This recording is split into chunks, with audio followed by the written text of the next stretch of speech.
Generations blame each other for the state of the world. Kids eat a daily course of mobile phone apps and social media burgers.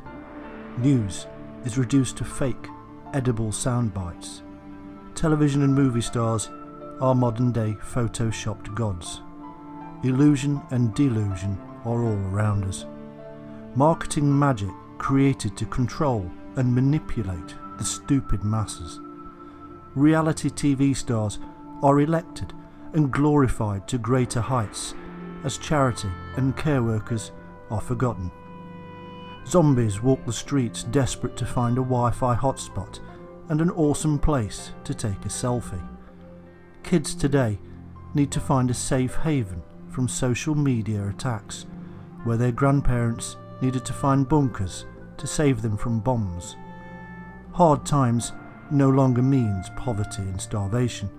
It means not having the latest fashion, mobile phone, game console and followers. An older generation wonder what all these new gender designations mean and how anybody can be fluid. They wonder why these youngsters don't want to work for a living and despair should we ever have another world war. Today, the last generation look upon the so-called millennials and wonder where they went wrong. In this film, we are going to find out that we are all millennials and how to change.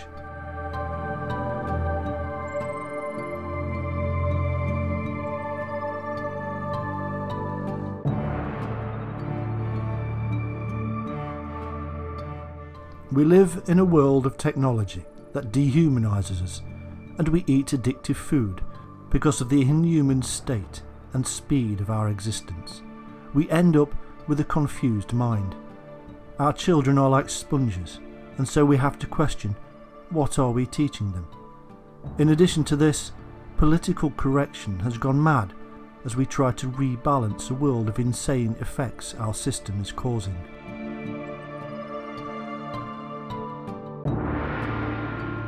Today, children are being fed drugs by those doctors we are taught to trust because it speeds up the process of supposed mental correction and enables the drug companies to maximise profits and health officials to get more cattle through the surgery. Speed, profit and dehumanising are the keys to the system we have created. There are children who are unbalanced because of the pressure we are placing upon them. The parents no longer have the skills or time to bring up their own children because of workload, and so they pay others to do it for them. They buy their children's love with computers and mobile phones and feed the growing child's sense of disassociation from their parents, society, and their own humanity. The parents end up in a cycle of debt they cannot escape, and in fact constantly refeed the system of madness. The children have no idea what is happening to them and become depressed, hypersensitive and undisciplined.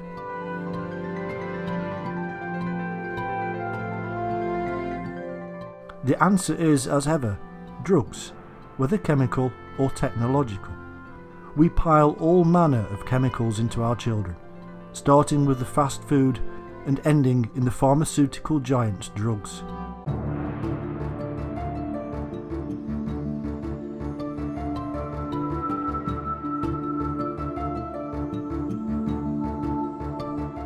What are we creating for the future of the world? We destroy the environment, and now we even destroy the minds of our children. The whole process is madness and simply feeds the profit of corporations who cause the problem and then sell us the cure.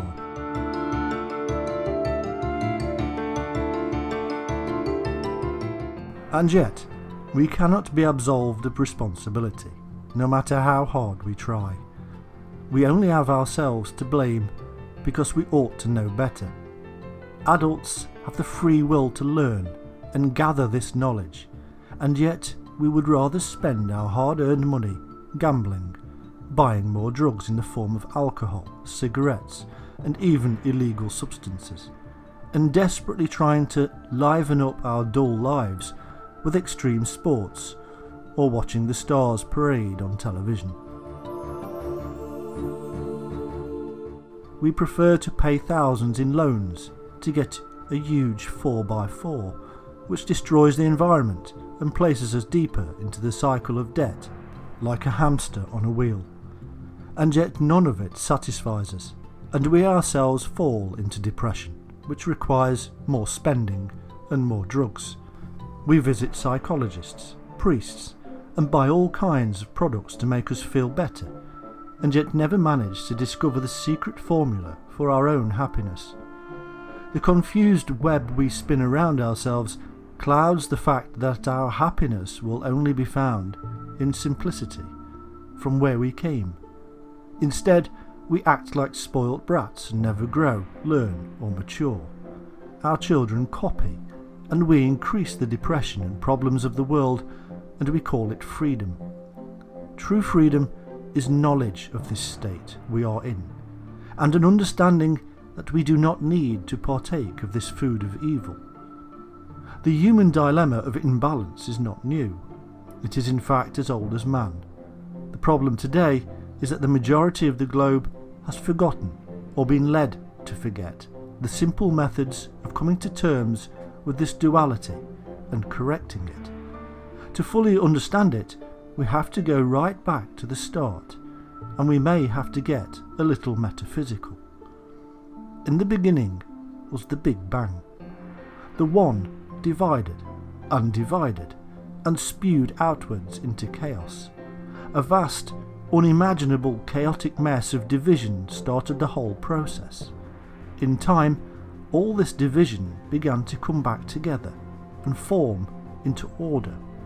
Eventually, out of this newfound relative order, life emerged.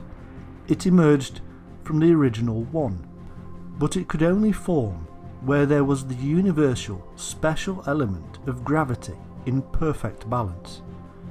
Gravity on Earth runs around the centre of the planet, as it does on all planets. This underlying law of the universe reveals the driving force of all order and chaos, that it must return to the One from where it came.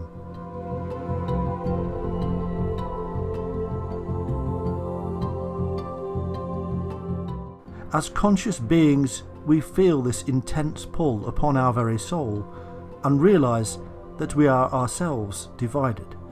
We mirror the order and chaos of the universe itself. It is seen in our physical forms as we unite with the opposite sex and reconnect. This is the driving force of the entire universe, and the truth of it is revealed when one understands that the universe itself will one day be drawn back into the One via the Big Crunch.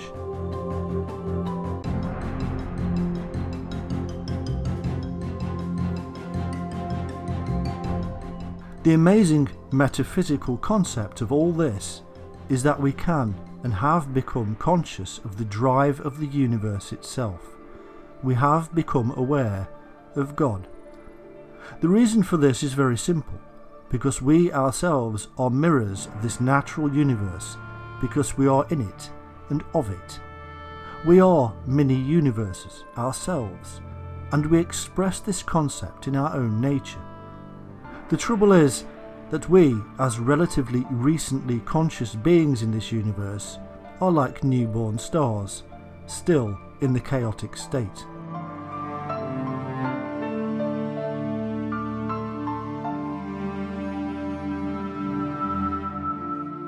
We have to grow and form and mature in order to be balanced and ordered. At the moment, we are causing chaos with everything we do, with very few people understanding that their delusional state is actually delusional at all, and without understanding, there can be no correction. Professor James Gardiner, a peer-reviewed philosopher of universal law, said in What is Enlightenment magazine that the universe is intelligent at the subatomic level, and that it acts like a DNA feedback loop.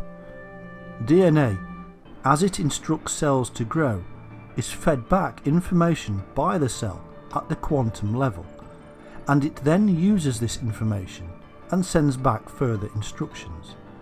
It is believed that the universe does this also, and that we are part of the cellular structure feeding back information into the universal DNA and then receiving new instructions. We are all connected to everything via quantum particle entanglement. We just don't know it. We are in fact conscious beings at a level of existence that is mathematically in perfect balance with the universe, and we are at the very centre of this structure.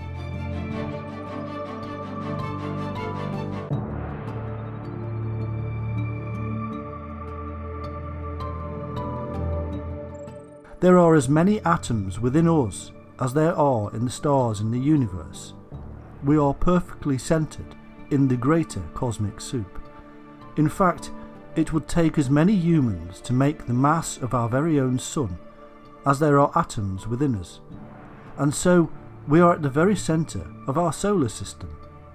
We are connected perfectly to the universe, both at the quantum level and the mathematical harmonious level. It is perfection created from chaos. When our ancestors blew off their conscious world and entered altered states, they uncovered this connection and understood. They left this information for us in symbols and texts, but because the experience is so ineffable, we fail to understand what they were saying. In addition to this, those humans who had created a massive power base with religion did not want their business undermining, and so clamped down on anybody who revealed the inner wisdom of connection to the divine in the self, or gnosis.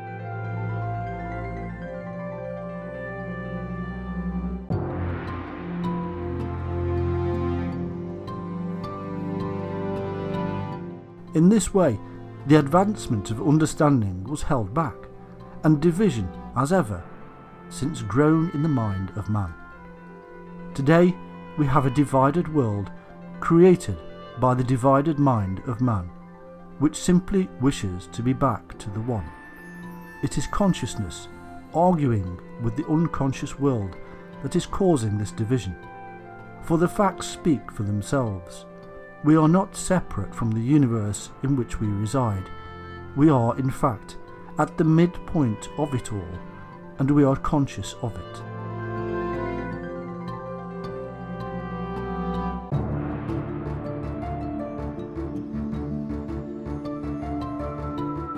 The depth of this is incredible, for it is at the midpoint between awake and asleep that man enters into altered states of consciousness and emerges with intense concepts of knowledge. Our mind mirrors the mind of the universe, and we are physically at the very centre. However, there have been a great many men and women throughout time who have managed to get the message across, and it can be found hidden within religious texts, which were then literalised and utilised by the power bases, so that they eventually lost all meaning. The truth is that we can help our own madness, and that we do not require drugs, technology, or priests to do so. All we need is strength, will, and knowledge. We can take these three words and use them to better ourselves by seeking balance in our lives. We are all positive and negative, and we constantly cycle between them. The true understanding will only be found in the point between these cycles, in a neutral state, and it is in this state that people find greater understanding, artistic expression, and peace.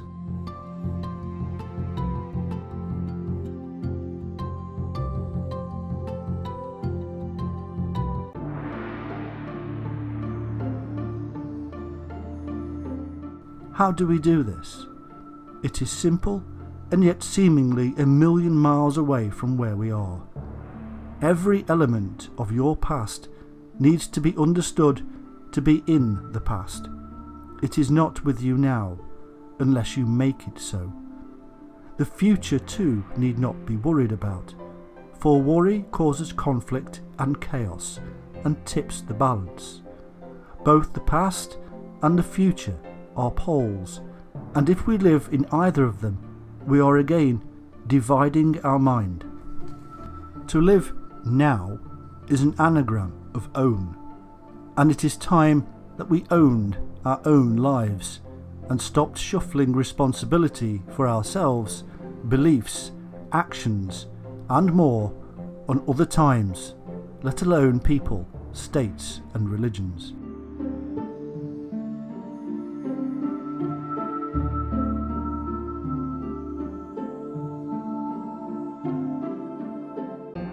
The time and place now is the space between the past and the future, and so time itself reveals the truths of gravity and numbers linked to our own well-being. This balancing of the extremes and finding the place between is multi-levelled and works on all things in our lives. If we all applied this balance, then we would be all happier and more content. But we would have to apply it at every level of our lives. This, like gravity, would affect those people around us and cause a more balanced society. So too, if we are chaotic and unbalanced, then we would cause more division in others. Influence itself is a good benchmark. How are we influencing others?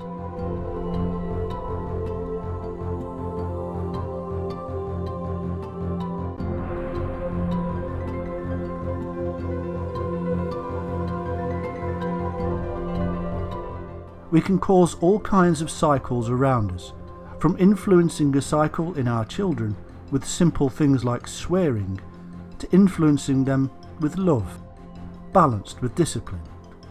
And this brings us full circle to our children and feeding them drugs and goods, because we and the chaotic world around them has set them on a treadmill of imbalance.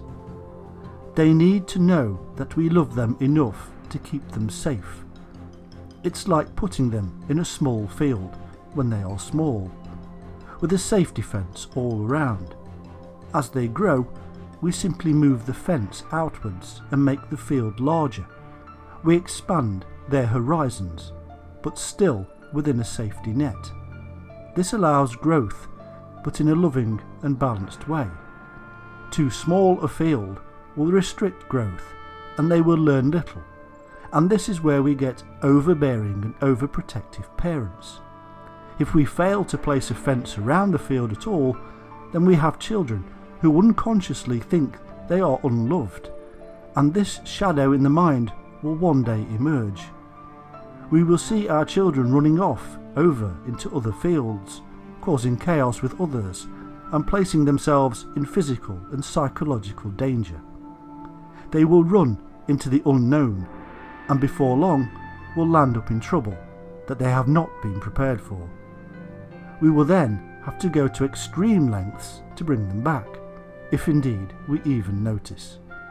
All of this is true for society at large too.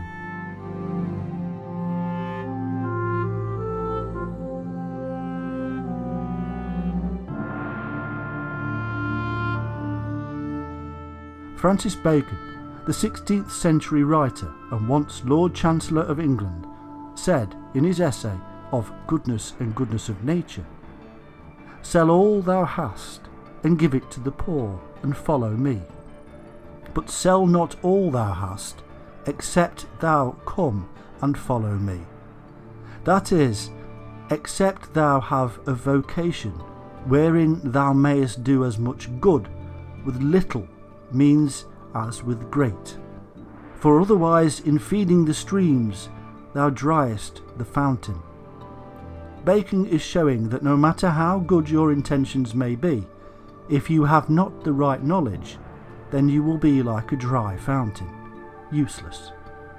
We must show willing to improve, but begin in small ways and improve ourselves first before attempting to infect others.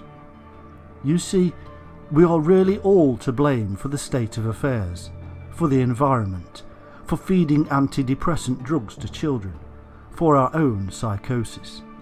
Each one of us knowingly uses other people to feed our own self-propelled delusional state.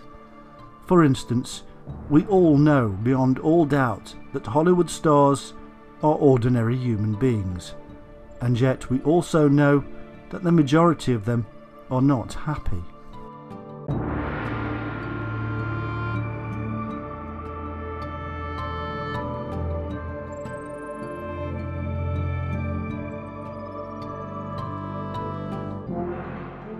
There is one particular tale that I found most interesting and enlightening.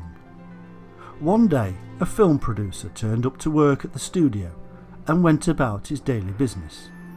He went down to the recording studio where there were other people with whom he worked. On the couch was a young man who was a friend of a member of staff. The producer went up to the man because he looked depressed, and he discovered that he'd been kicked out of his apartment, was drugged, and had nowhere to go. This kind of story is very common in Hollywood, and indeed many other such places of deity worship. However, the difference here is that years later, the man on the couch would become one of the world's biggest screen stars and comedian actors. The actor in question had slipped into a cycle of the system and had no idea he was in it. He was not self-aware and had no idea that he was in the cycle. He was depressed because his delusional state had not come true. But this kind of story fuels the abortion that truly is the God and devil making machine called Hollywood. People see these ordinary, down and out characters and truly believe they too can succeed and live in a delusional world. All that happens is that people romantically assume that they will be spotted for their immense talent and that they will be catapulted to fame and fortune overnight. It almost never happens that way. Instead, people arrive in droves to become gods and goddesses based upon lies and deceit, and end up as part of yet another meat factory. Drink, drugs and debt are more often than not the only outcome. Suicide rates increase, children brought up in the most insane, delusional and illusionary world outside of the Vatican, and the cycle repeats. Out of every star who supposedly makes it big time, there are not hundreds, not thousands, but millions of people who struggle to pay their rent while serving coffee at Denny's. But these millions delude themselves with the dream of the few, and in this they lose themselves.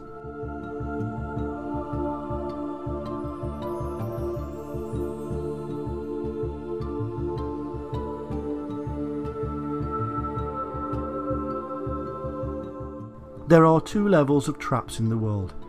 The first one is the assumption that the characters that actors portray on screen are real. We see what they do and believe in them. When Pierce Brosnan played James Bond, he was acting the part. He is nothing at all like that fictional character in real life. It is all illusion. Men around the world watched him and tried to emulate him as Bond. This is why secondary selling is so productive. This is where we are sold items or symbols from the film so that we can pretend to be the person seen. For instance, we may go and buy a Bond type car, or even more delusional, we may buy the computer game and disappear into a world of espionage. All of this feeds yet further the world of illusion, and we buy into it hook, line and sinker. We all do this in one way or another. It may not necessarily be a film or TV show that we emulate. It may be a character from a book, or somebody that has influenced us in the past. Either way, it is yet still further distancing us from ourself. The second tier of entry is that we believe the stars to be extra special people. We see them in magazines and on the TV, and believe the painted images actually portray the real person. We listen to the carefully orchestrated words and read the publicist's lies and assume everything is just perfect at the top. It has been this way ever since Pharaoh had hieroglyphs carved into rock. There are techniques used to create this aura of perfection. Language is used as alliteration, repetition, and rhetorical questions. Is Pierce Brosnan real-life James Bond? This is a rhetorical question that seeps into the subconscious mind and places a concept there to gently settle. Newspapers, news shows, radio, magazines, and now the internet and phone apps are all utilised in this way, and we don't even realise that we are being led down a certain path. For instance, most countries have a dualistic press. One side will veer towards the left and the other towards the right. The same story will be reported in two completely different ways. Is President X going too far? Would be a rhetorical question implying that the president is going too far, whereas our president stands firm implies quite the opposite and personalises him with our. The same thing is reported, but different angles used, and so the public are swayed and split. There is almost no unbiased reporting, because even the reporter has his own opinion, and it is in the same way impossible for any of us not to have an opinion, and thereby be objective, and to read into the story something which may not even be there. This simple example follows through in all our daily lives, and we are completely unconscious of it. In fact, we naturally do it in conversation with each other to give strength to our arguments. Both of these traps into the ultimate delusional world of Hollywood are the same. They are both based upon illusion and delusion. Hollywood creates the illusion, and we want to believe it to somehow make the world seem right, and hence the delusion sets in. We are very prone to ignore and sideline bad news unless it gives us esteem. We hope for the best and are willing to trust our deluded senses over our intuition, which itself is ostracised into the unconscious world. It cannot all be a lie, can it? The fact is, behind every person, whether rich or poor, there is a divided human being, and one that is nothing to worship, as we seem to the Hollywood set. Our fascination with Hollywood is more often than not due to our own shortcomings. Our next problem, and something which further deludes us, is the art of dumbing down. To dumb down is quite simply to treat people as if they were dumb, and this is a big issue in the world today. Let me give you an example. On a breakfast show on TV recently, there was a story run about James Bond in order to promote the latest film. A competition was announced to win holidays in some far-off, exotic location. This was an obvious advertisement for the holiday company, promoting its Bond-style holidays, and also for the film itself. Everybody jumps on the bandwagon when something big like this happens, and so the normal chat room style element of the breakfast show was used to get the people at home on a cold winter's morning in the UK, who were all about to trudge off to work. The idea of a Bond and the warm sunny climes was an obvious diversionary tactic to pull upon the inner desires of people. Now of course this isn't dumb, it's very clever on the part of the marketing man and the networking and getting all the various media and organisations to enable this feat of mental manipulation.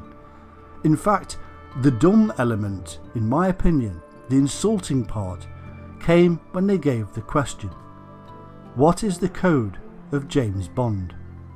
Well, if you had been on Mars for the past 50 years, I could understand you not knowing the number immediately. But to help all the aliens among us, they gave us 3 options. Was it 007, 006 or 005? Well, do you know the answer? If you do, then you could call a number and in your excitement spend £1 making the call, leaving your name, address and email with a machine which then takes all that information and uses it by selling it to other marketing companies for mail shots and all manner of things. Of course, the truth is that this is a wonderfully ingenious money-making scheme. The holiday costs around £3,000 and yet sells for around £10,000, and so we appear to win a holiday worth £10,000. Hundreds of thousands of people jump off their couches and dial, if indeed the phone isn't a wireless version that rests permanently beside them, along with their mobile phone, DVD remote, TV remote and of course the cable remote.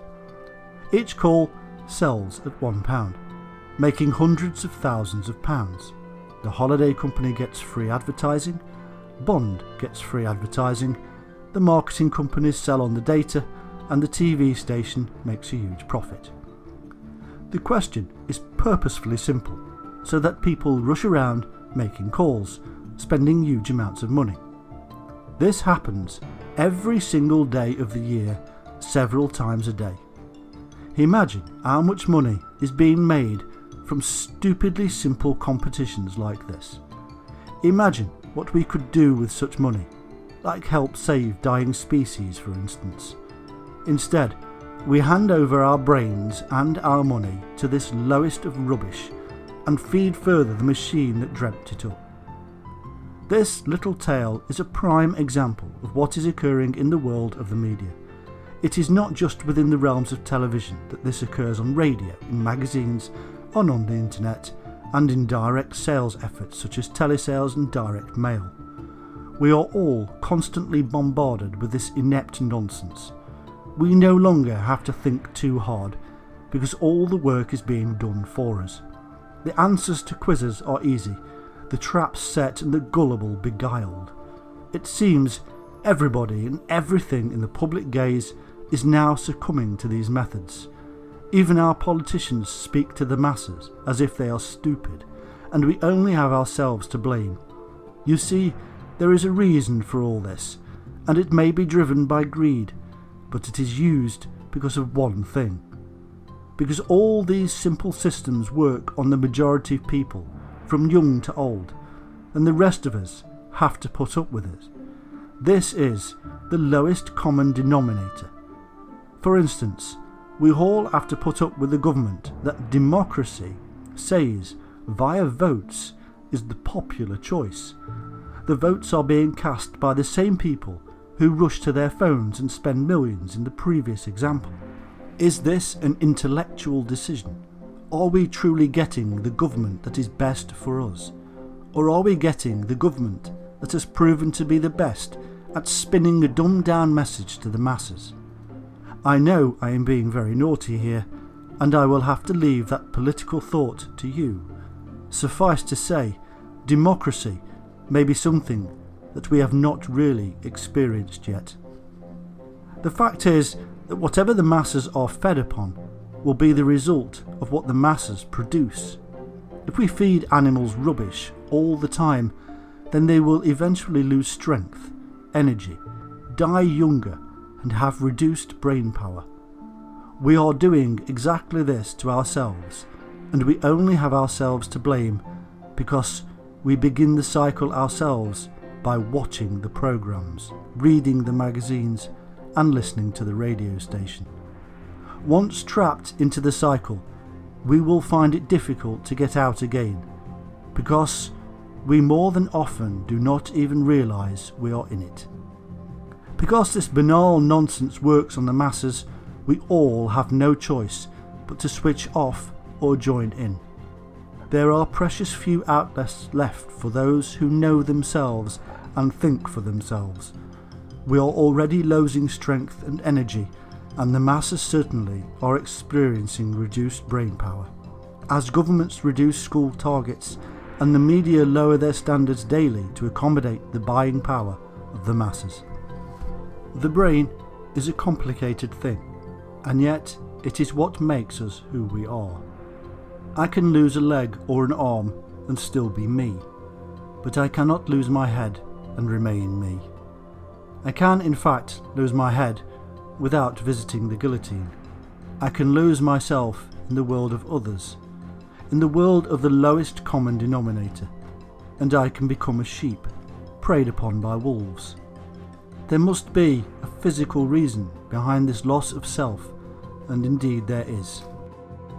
When we read, we have to interpret the letters into words, and the words into imagery or some other form we can comprehend. We have to turn the code into our own language. These words and letters are based upon symbols from ancient times, and so they affect our deeper psyche, pulling upon the archetypes within.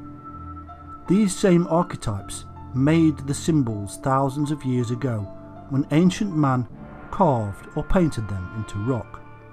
Now we see these symbols across time in the form of letters. S, for instance, was based upon the serpent or snake, and in fact, so too were a great many letters. These are archetypes our subconscious and even unconscious mind recognizes. This takes brain power to convert that which we see. When we use energy in the form of electromagnetism via our biological and chemical brain, we open up pathways and reconnect older ones. We remember things we have learned and join the dots in our circuitry, keeping alive the mind and making it stronger and more efficient. Everybody's brains are roughly the same size, and yet we are all not equal intelligent. The reason for this is because some open and keep open the neural pathways in their brain by usage. We also keep open our connection to the ancient archetypes within our minds. These are the things, symbols and images, ideas and concepts that we all share genetically via evolution. An archetype is an image from which a thing is made. It is the form inside of us that is manifested in the physical world as symbol, text, building, art, or even music. It is the connection to the natural world, and we therefore, by reading myths, fables and stories from times past, keep this connection open because we unconsciously recognize this within ourselves. And so, by working our brain with the right things such as reading, we remain alive and lucid. These connections are also aided by music, the right food and influences. These come with knowledge too. Knowledge that we should read the right thing, listen to music that touches our archetypes, and eat the correct food. The other side of this peculiar coin are the moments when we stop working the brain. For instance, by watching the television, what actually happens? Well, we are fed everything we need to know, and so we do not have to concentrate too much. There are no words to read and convert, as all of the conversion has been done for us. The words are spoken to us, and we are entertained often with a musical background. The images we would use our brain to create from the written word are now images already created for us on the screen. We are using another person's mind to do our work. Whole armies of people have come together to create a series of images and sounds so that we don't have to. No longer do we read Lord of the Rings and imagine the little hobbits and beautiful elves. Instead, we simply relax back, let the world pass us by, and let somebody else do all the work. This is not always a bad thing, of course, but like most things in life, we humans love to overdo it.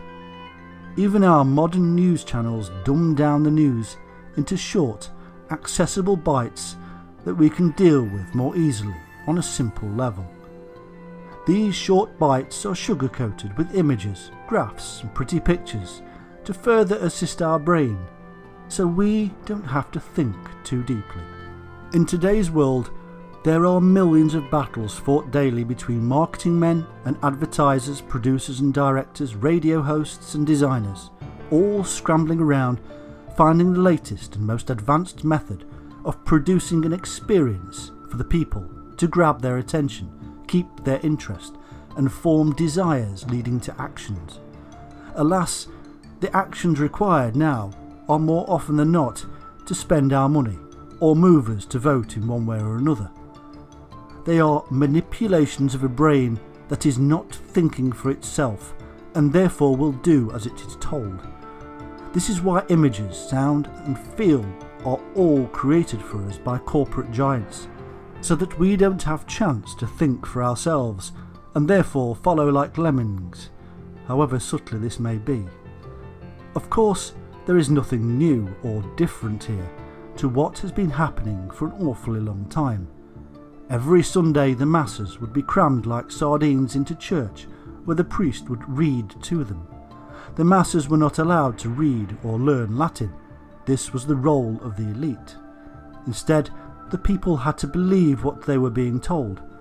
More than that though, the bored or inattentive would find it easier to stare at the stained glass windows, where depictions and images of the stories were relayed in simple form for the ordinary man to comprehend.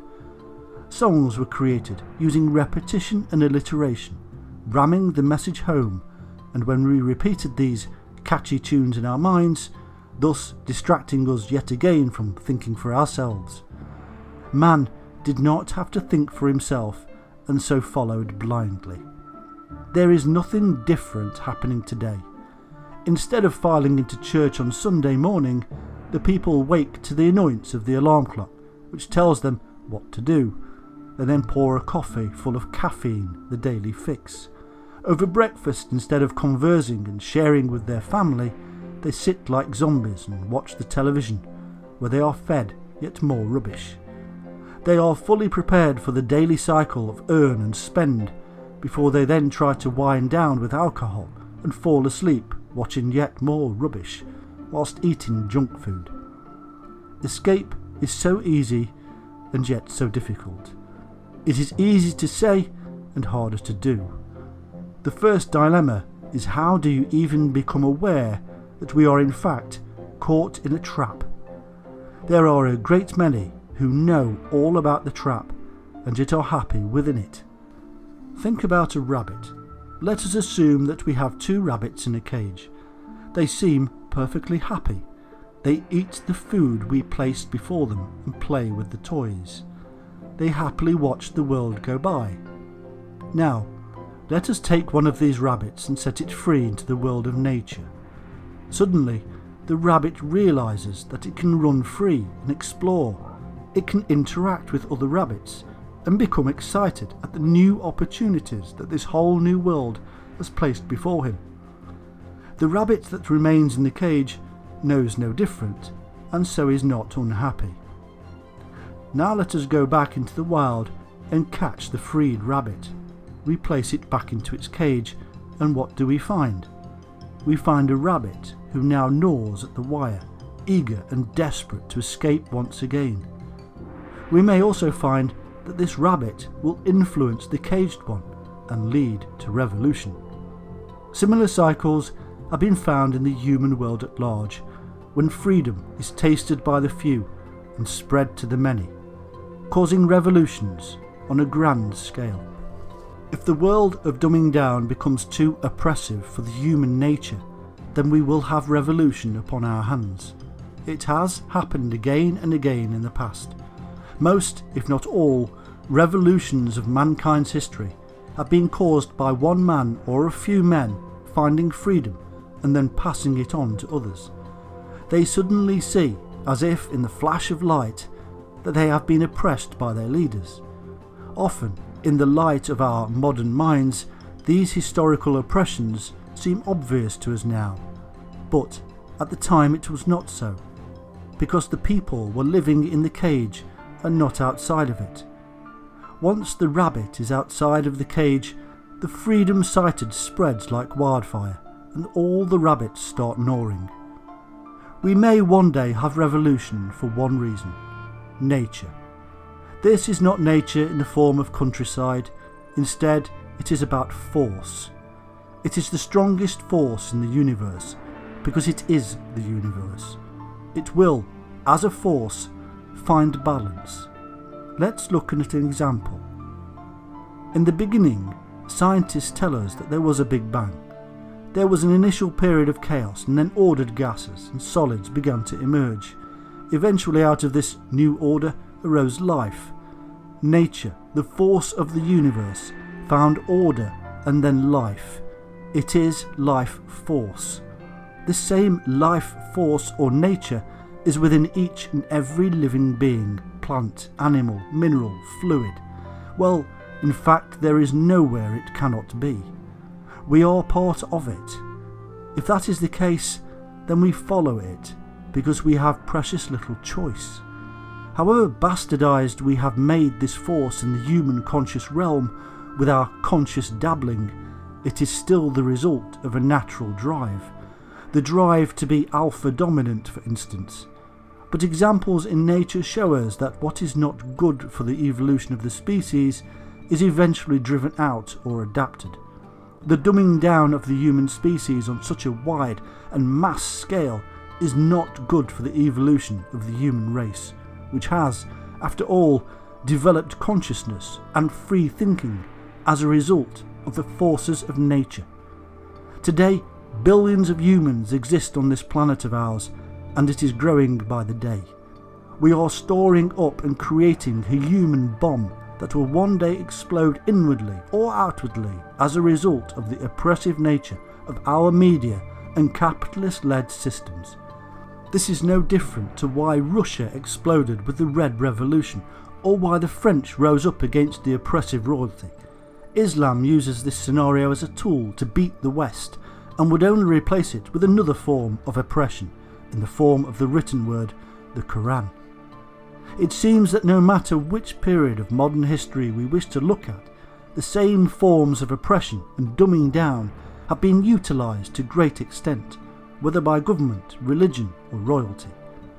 But what can we do to escape this living matrix? The first thing to know is thyself. This self is trapped in the unconscious world, forced downwards by the conscious world of mankind. It's like this. Close your eyes now and imagine you are walking down a country lane with your dog. You watch as he runs off barking at the birds.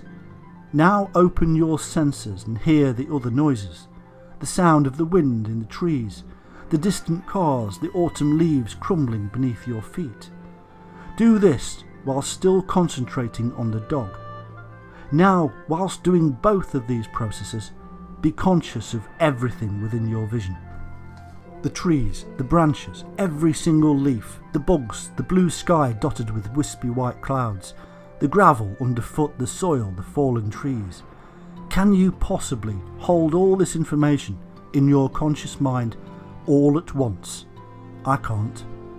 Our brain has a function that closes down unnecessary perceptions.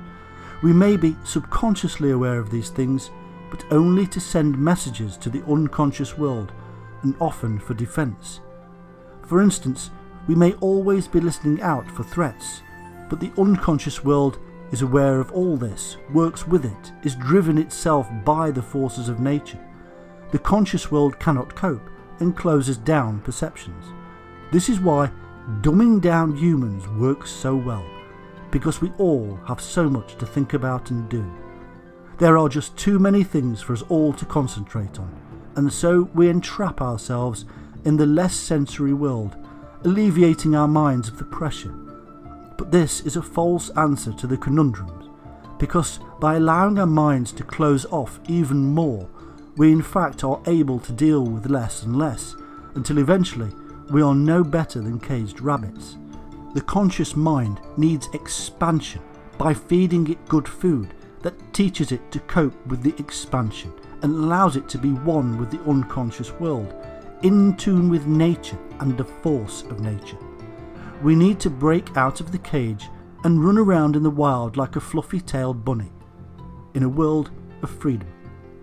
Once we have understood this, we can begin to find ourselves under the conscious realm. We need to sit calmly and open our perceptions to the person we are and not who we are told to be. I am not the many people I revere and adore. I am me, and I am part of the natural force. I do not need another man to imagine my world for me or draw pictures. I have my own imagination and powerful thoughts that can discover the links to archetypes within my unconscious realm. Give me the real and full story. Don't patronise me. Give me something useful and fulfilling, not how to become a supermodel or racing car driver. Let us be part of nature once again and stop fighting it with our silly ways. You never know. We may in fact find that we enjoy the freedom. In the beginning was the Word, and the Word was with God, and the Word was God.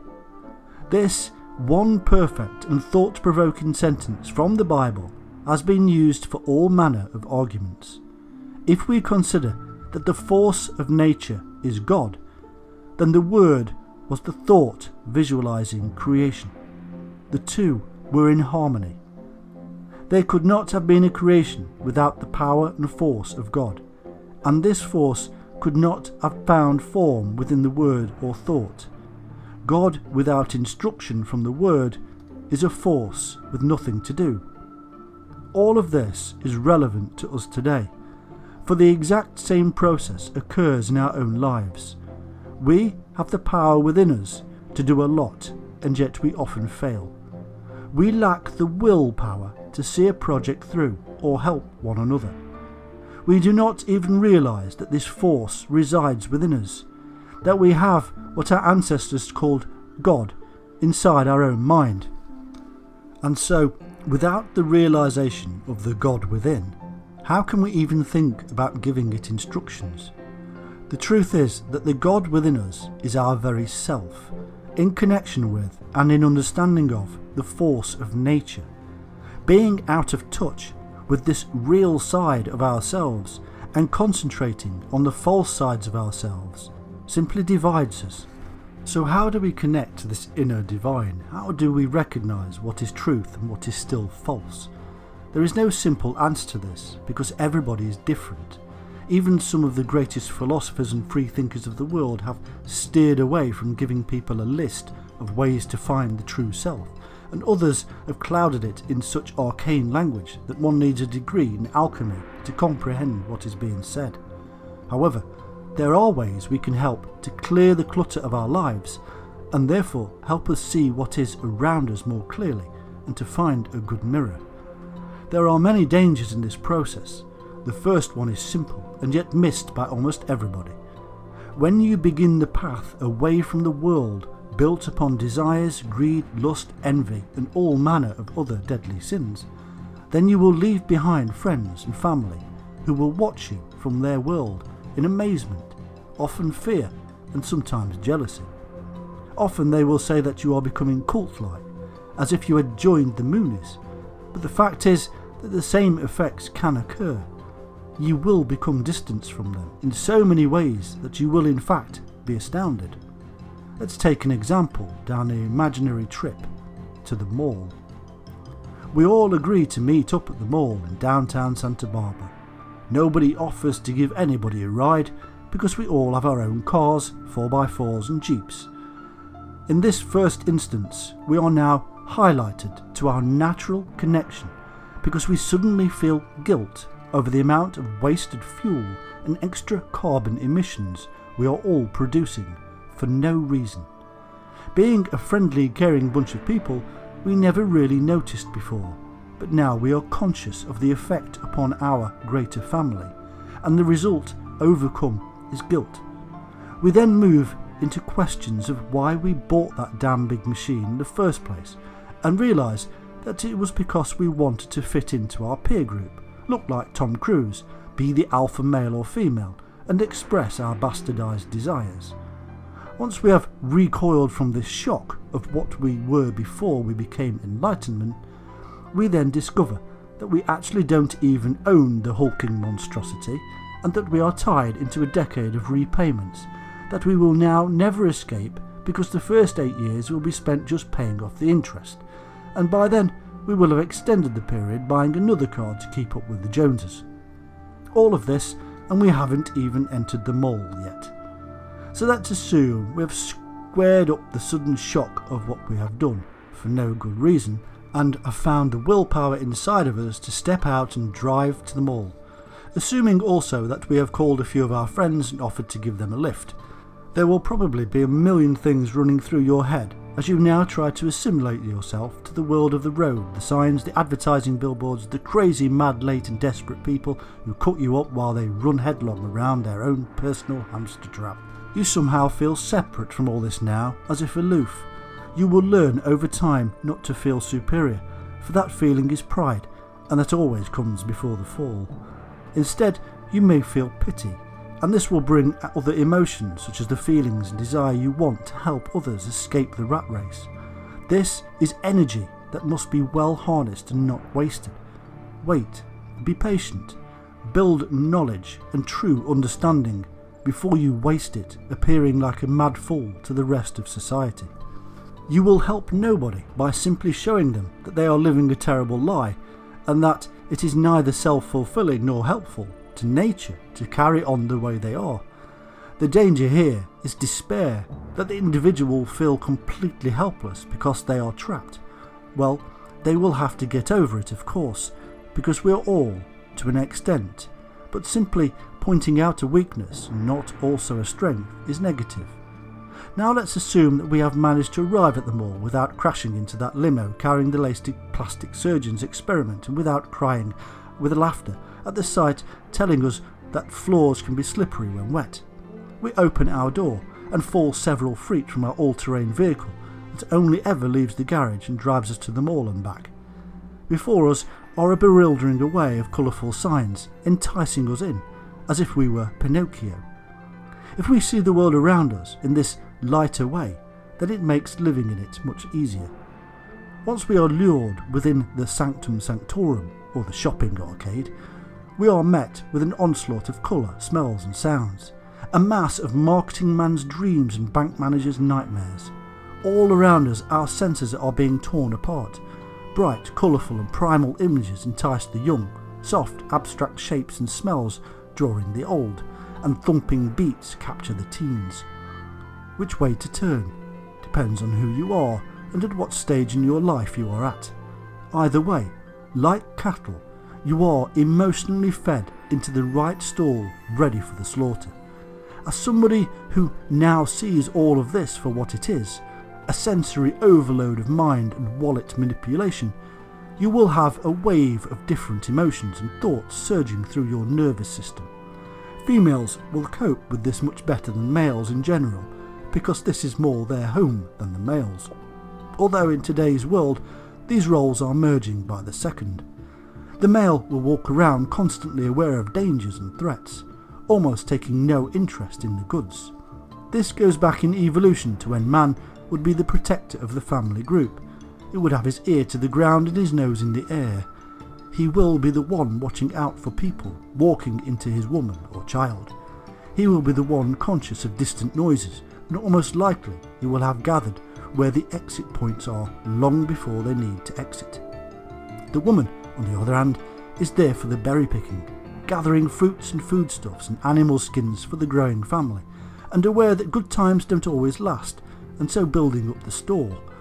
The children gather by the lake's edge, playing by being grown-ups and building social skills, annoying the elderly who are there simply for the necessities of life, to keep them going another year.